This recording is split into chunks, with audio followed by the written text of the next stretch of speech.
एक पात्र में जल और दूध ले लीजिए, शुक्रवार का दिन। तो कहोगे गुरुजी ये कथा कहाँ से निकाल के लाए हो? तो विष्णु पुराण में से आप उसको स्मरण करते हो। काय में से? विष्णु पुराण में से। एक पात्र में देसी गाय का दूध, जल उसमें रखकर, और आपके अगर लड्डू गोपाल हो, यदि आपके घर में ठाकुर जी हो, लड्डू गोपाल हो, विष्णु जी का कोई स्वरूप हो, श्री हरि का कोई स्वरूप हो, तो उस पर शुक्रवार के दिन आप संध्या के समय पर दुर्वा डालकर उस दुर्वा से अगर लक्ष्मी जी के नामों का 108 बार उच्चारण कर कर, घी का दिया लगाकर, कैसर के चावल साथ में रखकर केवल उस जल का और दूध का मात्र छींटा देते हो, तो उसके घर में कभी लक्ष्मी की कमी नहीं आ सकती, संपदा बढ़ती चली जाती है। 108 बार लक्ष्मी के नाम का मात्र उच्चारण कर लेने पर, भगवान विष्णु के चरणारविंद पर, भगवान विष्णु के चरणों पर केवल उस दुर्वा का, जल का, दूध का सिंचन कर देने से भी लक्ष्मी की पूर्ति होती है। लक्ष्मी देवी दुर्वा बढ़ती है। और दुर्वा का एक बहुत सुंदर गुण है महाराज, बहुत सुंदर गुण है दुर्वा का। जहां पर उसके भीतर गांठ आती है ना, वहां से 2 रास्ते बना देती है। बोलो बनाती कि नहीं बनाती? कभी दुर्वा देखी होगी आपने। जहां गांठ आई वहां 2 रास्ते बनाएगी, फिर गांठ आई फिर 2 रास्ते बनाएगी, फिर गांठ आई फिर 2 रास्ते बनाएगी। दुर्वा का क्रम ऐसा है कि हम भगवान को दुर्वा क्यों देते हैं, उसका कारण यह है कि मान लो हे परमात्मा, हे शंभु, हे गणेश, हे प्रभु नारायण, अगर मान लो मेरा एक रास्ता चलते चलते गांठ पड़ जाए, एक रास्ता मेरा बंद हो जाए, तो वहां से मेरे दूसरे रास्ते खोल देना। इसलिए दुर्वा भगवान को समर्पित करी जाती है। दुर्वा को समर्पित करने का क्रम ही यही है कि मेरे मार्ग खुल जाए, मेरी राह खुल जाए, मेरा मार्ग चारों तरफ खुलता चले। दुर्वा नीचे की ओर चलते चलते मार्ग खोलती चली जाए।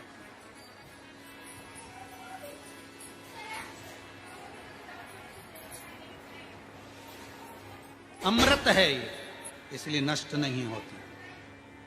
तोड़ के रख लेना, प्रैक्टिकल करके जरूर देखना, सीवर वाला महाराज कहीं झूठ तो नहीं बोल रही है। तोड़ कर रखो दुर्वा को, बोरी में भर कर रखो। 4 साल, 6 महीने, 8 महीने बाद सूख जाए, बेकार हो जाए, उसके बाद भी उसको खेत में, बगीचे में कहीं ले जाकर पटक देना। 8-15 दिन पानी देना, देखो फिर वापस वही हरी की हरी होना, वही कहीं ना कहीं से स्फुटित होते फिर आगे बढ़ना चालू कर देगी। उसका तत्व है अमृत, वो अमर है, मरती नहीं, फिर चल। शिव कहते हैं यही अमरता है, यही अमरता है कि दुख आया तो मरने की नहीं सोचना। तकलीफ आई, कष्ट आया, रोग आया, बीमारी आई, थोड़ा सा तकलीफ आ गई, थोड़ी बीमारी आ गई, थोड़ा दुख आ गया, तो ये मत सोचना मैं मरना है। नहीं नहीं नहीं, अभी तो और जीना है। तो किस लिए जीना है? कोई कहेगा इसको कहीं आसक्तियां होंगी, घर की, परिवार की, कुटुंब की, कबीले की, इसलिए जीना चाहती है, इसलिए जीना चाहता। नहीं, आसक्ति एक रखना कि मैं जीना इसलिए चाहता हूं, मैं और जीना चाहती हूं, इसलिए चाहती हूं कि अब मैं भगवान का भजन करना चाहती हूं। अभी तक मैंने परिवार, कुटुंब, कबीले, संसार के लिए करा, अब जितनी जिंदगी दी उस मालिक ने, अब मैं उसका भजन करूं। दुर्वा भगवान विष्णु को चढ़े, दुर्वा गणेश जी को चढ़े, दुर्वा शिव जी को चढ़े, दुर्वा ब्रह्मा को चढ़े, दुर्वा इंद्र को चढ़े, दुर्वा पितरों को चढ़े। कितना सुंदर कहा है। जिसके घर में पितृदोष प्रबल होता है, बहुत प्रबल पितृदोष है, तो उसके घर के जहां पानी का मटका रखा था, पितृदोष मालूम है ना? पितृदोष का लक्षण क्या होता है? 1 रुपए कमाओ, 1.25 रुपए खर्च हो, समझ लेना पितृदोष है। रात्रि को सो गए तुम, बड़े चक नींद आ गई तुमको, बहुत प्रेम से सो गए, सोने के 1.5 घंटे या 2 घंटे बाद तुम्हारी नींद खुल जाए और कम से कम आधे घंटे तक तुमको भूख लग रही हो, समझ लेना पितृदोष। सोकर उठने के बाद में जैसे ही 1-2 घंटे की नींद हो गई और अचानक नींद खुल गई और तुम्हें भूख लग रही है, भूख लग रही है, प्यास लग रही है बहुत तेज, अभी सोए हो, 1.5 घंटा ही हुआ, 2 घंटा ही हुआ, भूख लगने लगी, बहुत तेज भूख लग रही है, समझ लेना पितृदोष।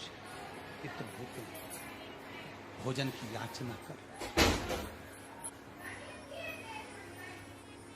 भोजन की सोने के बाद तत्काल नींद खुले 2 घंटे के बाद भूख लगे, उसका भी एक समय बताया है महाराज ब्रह्मवर्ता पुराण के अंतर्गत कि रात्रि को सोने के बाद में 1 घंटे की नींद हो जाए और उसके बाद में 2 घंटे के अंदर वापस नींद खुल जाए और भूख लगने लगे तो समझ लो पितृ भूखे हैं, भोजन मांग रहे, अन्न मांग रहे, पितृ दोष है।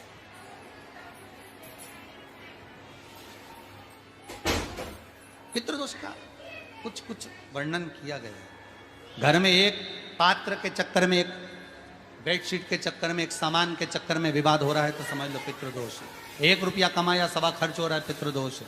घर में एक बीमार, दूसरा फिर बीमार हो गया, तीसरा फिर बीमार हो गया, एक ठीक हुआ, एक बीमार हुआ, पितृदोष है। पितृदोष का भाव तो उसके लिए करना क्या है? शिव महापुराण की कथा कहती है, सुंदर गणेश जी का चरित्र वर्णन करता है, स्कंद पुराण कहती है, विष्णु पुराण कहती है कि दुर्वा 21 दुर्वा की गांठ बनाकर, 7 गांठ 21 दुर्वा की बनाकर जो अपने पितरों का मटका, मटका मतलब परिंदा, हंडा जो भी पानी का भरते हो, उसके नजदीक में मात्र एक कटोरी में चावल रखकर उसमें अगर दुर्वा रख देता है तो मात्र 5 या 7 दिन में पितृदोष समाप्त होना प्रारंभ हो जाता है। उसके घर में लक्ष्मी की वृद्धि होने लगती है, सुख शांति अपने आप आने लगती है, उसका क्लेश समाप्त हो जाता है। दुर्वा में वो गुण है जो पितृ भी उसका भाग अमृत तत्व प्राप्त करना चाहते,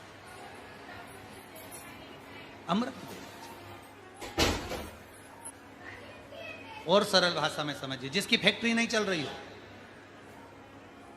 फैक्ट्री में बार बार कुछ तकलीफ आ रही हो, गाड़ियां नहीं चल रही हो, 4 व्हीलर गाड़ियां ले रखी हैं, कभी ट्रक गड़बड़ हो रहा है, कभी ट्रक में ये हो रहा है, कभी गाड़ी में ये हो रहा है, कभी बस में ये हो रहा है, बस एक काम करना है, दुर्वा का थोड़ा सा भाग लेकर पानी के लोटे में उसको डालकर 5 अक्षत के दाने उसको पटक कर उस गाड़ी के अंदर उस कलश को रख दो, बस आधे घंटे के लिए, और उस पानी को चक्के के चारों तरफ डालते डालते जाइए दुर्वा के साथ, तकलीफ नहीं देगा। फैक्ट्री का भी यही प्रमाण है। दुर्वा में वो अमृत तत्व छुपा है जिसका सुख आनंद दे जाता है। शिव पुराण कर रहे हैं महाराज।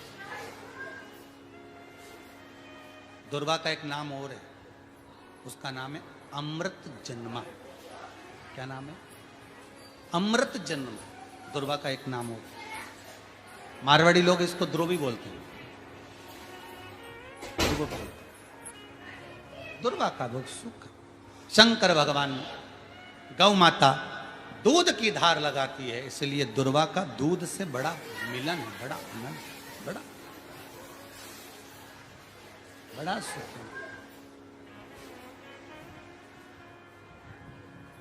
कोई भी ग्रह अनुकूल नहीं है, सब बेकार चल रहे हो, सब प्रतिकूल चल रहे हो, दूध के पात्र में दुर्वा डाल लो, पीपल के वृक्ष के नीचे चढ़ा कर आओ, राहु केतु शुक्र शनि जो भी गड़बड़ है सब सुधरना चालू हो जाए। दुर्वा का वो सुख। जिस नदी में स्नान करो, तीर्थ में जाकर उस नदी के पास में कोई बगीचा लगा हो, वहां की दुर्वा को तोड़कर स्नान करते समय नदी में मात्र विसर्जन कर देने पर पितरों को पिंड पहुंच जाता है। मात्र उस दुर्वा का विसर्जन कर देने पर पितरों को पिंड का भाग मिल जाता है। अभी ना तो तुम्हारे पास में आटा है, ना तुम्हारे पास में चावल है, ना तुम्हारे पास में पिंड है, ना कोई तुम्हें संकल्प छुड़ा रहा है, ना कोई तुम्हारे पास में वस्तु है, उसके बाद भी पितरों को भाग मिल रहा है। काय से? केवल एक दुर्वा के तत्व से। स्नान करने से पहले पवित्र नदी में, गंगा यमुना नर्मदा सरयू आदि किसी पवित्र नदी में आप स्नान कर रहे हो, वहां के बगीचे में घूमकर आप जाते तो हो, पैदल ही नहाने जाते हो, तो घाट के आसपास में कोई बगीचा, वहां की दुर्वा तोड़ ली, एक दुर्वा नहाने से पहले अपने पूर्वजों पितरों के नाम से नदी में छोड़ दी। फूल तो छोड़ते ही हो, दिया भी छोड़ते हो, बस एक ही चीज नहीं छोड़ते, वो दुर्वा, और वो ही काम की, वही काम की। तुम कुछ छोड़ो ना छोड़ो, एक दुर्वा का छोड़ दो, तो पितरों को सुख प्रदान। शिव पुराण कह रही है महाराज, देवताओं को अमृत कितनी बार मिला? एक बार। दुर्वा को अमृत कितनी बार मिला? जम के बोलिए, 5 बार। कार्य सिद्धि के लिए 5 दुर्वा गणेश जी को चढ़ाई जाती है, आज भी नियम।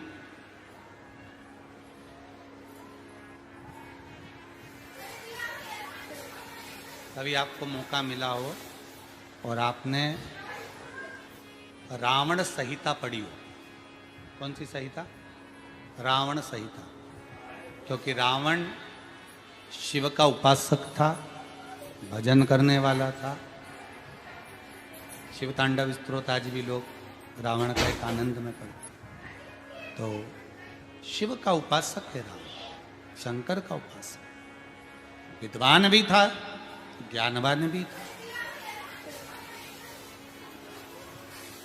वो तो देवता के हाथ से मरना था उसको, इसलिए उसने मांगा ही यही था।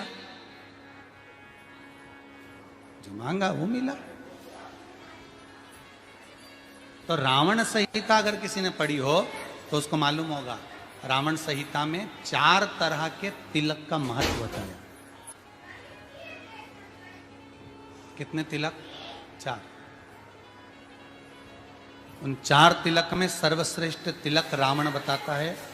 एक तिलक सर्वश्रेष्ठ है, वो है दुर्वा।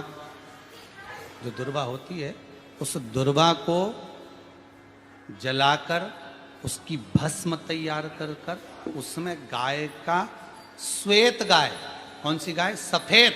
उस गाय के शरीर पर कोई दाग ना, उसके शरीर पर पूर्ण तरह से श्वेत हो, ना लाल उसमें कोई धब्बा हो, ना काला धब्बा हो, ना कोई कलर हो, बस केवल श्वेत।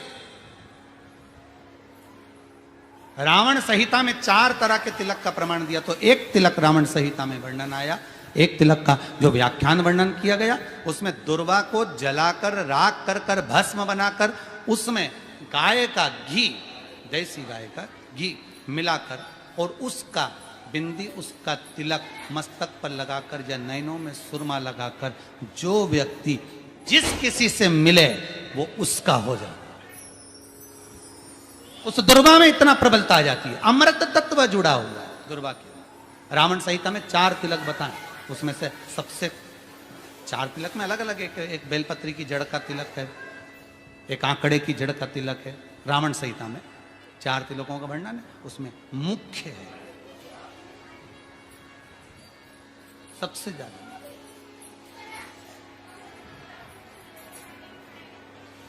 हम तो कहेंगे, अगर मान लो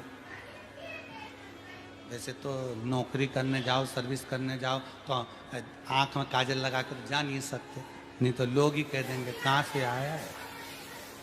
मालूम पड़े तुम नौकरी के लिए इंटरव्यू देने जाओ और आंखों में काजल लगा के चले जाओ, तो फिर भी एक प्रयास करना, फिर भी एक प्रयास करना, उस दुर्वा का जो काजल बनाओ, मूछे हो, दाढ़ी हो, कहीं कहीं पर भी उसकी एक बिंदी लगा कर चले जाओ, वो असर करेगी और आपको वो जॉब मिल ही जाएगा, ये पक्का है।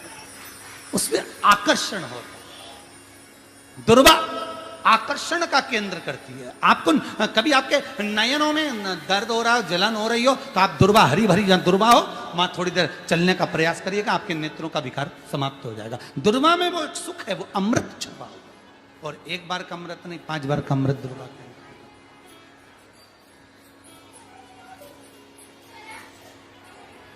कौन से देवता हैं जिनके ऊपर दुर्वा का जल दूध में मिला हुआ छीटा जाए? श्वेत गाय के। देखो दूध का प्रमाण बार बार दुर्वा के साथ आया, उसका कारण क्या है? क्या कारण हो सकता है उसका? उसका एक कारण है, समुद्र मंथन के समय पर सबसे पहले कुछ निकला था, तो समुद्र मंथन में सबसे पहले निकली थी गौ माता निकली थी। क्या निकली थी? गाय। सबसे पहले निकली थी गाय। और कितनी गाय निकली थी? 5। पहली नंदा, दूसरी सुभद्रा, तीसरी सुरभि, चौथी सुशीला, 5वीं बहुला। ये 5 गाय समुद्र मंथन में निकली। अब समुद्र मंथन में जब गौ माता निकली तो सारे 33 कोटि देवता मंथन में जो लगे हुए थे, उन मंथन को करते करते देवता थक चुके थे। सारे देवता थक चुके थे। बहुला सुरभि और सुशीला से बोली, सुभद्रा से बोली, नंदा से बोली, अपना काम है, एक काम करो, अपन आप रूप दूध की धार बहाना प्रारंभ करो। अपने आप दूध की धार हम मृत्यु लोक में हम भेजें इन देवताओं के लिए, तो देवताओं को अमृत तत्व मिलेगा, आनंद होगा। और गौ माता ने ऊपर खड़े होकर जो दूध बहाना प्रारंभ करा, वो देवताओं के मुख में आधा तो गया और आधा दूध समुद्र पर जब गिरा, और जो मंथन चल रहा था उस मंथन के चलते, कभी दूध का दही का मंथन करना तो क्या निकल कर आएगा, मक्खन आ जाएगा। वो मक्खन तैरता हुआ समुद्र की लहर से दुर्वा पर जा पड़ा। इसलिए आज भी दुर्वा के साथ में गौ माता के दूध का बड़ा प्रमाण है, वो भी देसी गाय, जर्सी नहीं, विदेशी नहीं, देसी गाय। और देसी गाय का दूध का बड़ा बड़ा प्रमाण है सर।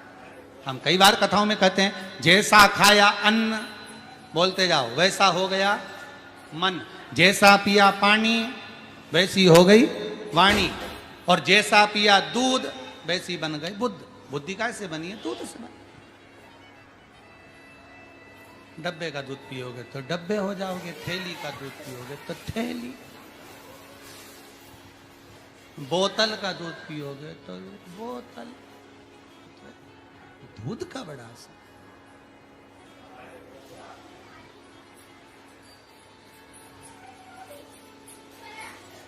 गौ माता के दूध का कहा, एक पात्र में जल और दूध ले लीजिए, शुक्रवार का दिन। तो कहोगे गुरुजी ये कथा कहाँ से निकाल के लाए हो? तो विष्णु पुराण में से आप उसको स्मरण कर सकते। काय में से? विष्णु पुराण में से। एक पात्र में देसी गाय का दूध, जल उसमें रखकर, और आपके यहाँ अगर लड्डू गोपाल हो, यदि आपके घर में ठाकुर जी हो, लड्डू गोपाल हो, विष्णु जी का कोई स्वरूप हो, श्री हरि का कोई स्वरूप हो, तो उस पर शुक्रवार के दिन आप संध्या के समय पर दुर्वा डालकर, उस दुर्वा से अगर लक्ष्मी जी के नामों का 108 बार उच्चारण कर कर, घी का दिया लगाकर, कैसर के चावल साथ में रखकर, केवल उस जल का और दूध का मात्र छींटा देते हो, तो उसके घर में कभी लक्ष्मी की कमी नहीं आ सकती, संपदा बढ़ती चली जाती है। 108 बार लक्ष्मी के नाम का मात्र उच्चारण कर लेने पर, भगवान विष्णु के चरणारविंद पर, भगवान विष्णु के चरणों पर केवल उस दुर्वा का जल का दूध का सींचन कर देने से भी लक्ष्मी की वृद्धि होती है। लक्ष्मी देवी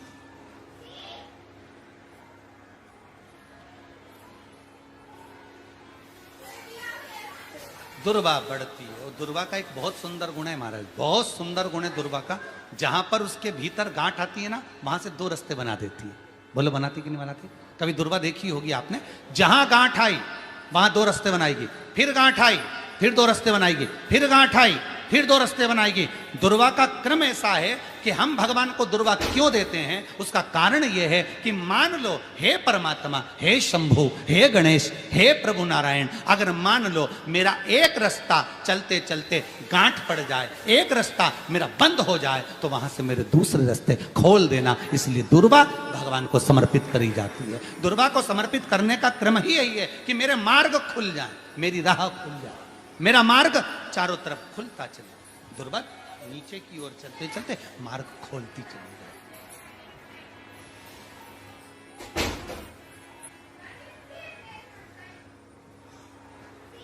अमृत है ये, इसलिए नष्ट नहीं होती।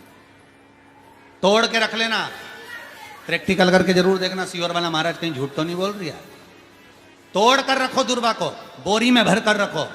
4 साल 6 महीने 8 महीने बाद सूख जाए, बेकार हो जाए, उसके बाद भी उसको खेत में, बगीचे में कहीं ले जाकर पटक देना, 8-15 दिन पानी देना। देखो फिर वापस वही हरी की हरी होना, वही कहीं ना कहीं से स्फुटित होते फिर आगे बढ़ना चालू कर देगी। उसका तत्व है अमृत, वो अमर है, मरती नहीं, फिर चालू। शिव कहते हैं यही अमरता है, यही अमरता है कि दुख आया तो मरने की नहीं सोचना है। तकलीफ आई, कष्ट आया, रोग आया, बीमारी आई, थोड़ा सा तकलीफ आ गई, थोड़ी बीमारी आ गई, थोड़ा दुख आ गया, तो ये मत सोचना मैं मरना है। नहीं नहीं नहीं, अभी तो और जीना है। आया दरवाजे तक रोग, आया दरवाजे तक बीमारी, आया दुख दरवाजे तक, दुख क्यों ना आएगा? हमारे पूर्व का कर्म है तो दुख तो मिलना ही है। कोई महाराज जी तुमसे कह दे कि तुम्हें दुख ही नहीं आएगा, मैं बैठा हूं, तो महाराज जी से कहते ना तुम्हारा चरण कहां, मैं बता दो, क्योंकि दुख तो आएगा। जैसी करनी वैसी है। जो पूर्व में कर कर आए हो, भले आज तुम किसी को दुख नहीं दे रहे, भले आज तुम किसी को तकलीफ नहीं दे रहे, पर पूर्व का कर कर आए हो वो तो भोगना पड़ेगा। दो कारणों से मनुष्य का शरीर मिलता है, एक कर्म का भोग भोगने के लिए, दूसरा भगवान का भजन करने के लिए। भजन भी करो और दुख भी भोगो। जो मिला है किस्मत में, बड़े प्रेम से मिला, ना जाने क्यों मिला इतना दुख, उसका कारण होगा। वो कारण को ढूंढना बाद में, अपने को ढूंढने की जरूरत भी क्या, अपन तो भजन करो, भजन करोगे तो दुख कटेगा। मंदिर जाने से दुख नहीं कट रहा, दुख कैसे कट रहा है? मंत्र जपने से, नाम जपने से, राम कहने से, कृष्ण कहने से, शिव कहने से, भवानी कहने से। मंत्र जितना जपोगे उतना दुख कटता चले जाएगा, उतना दुख।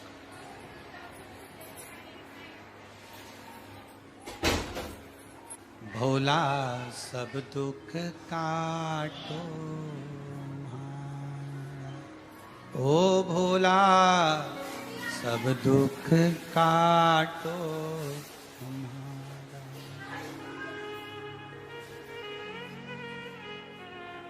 शिव शंकर जपूं तेरी माला, भोला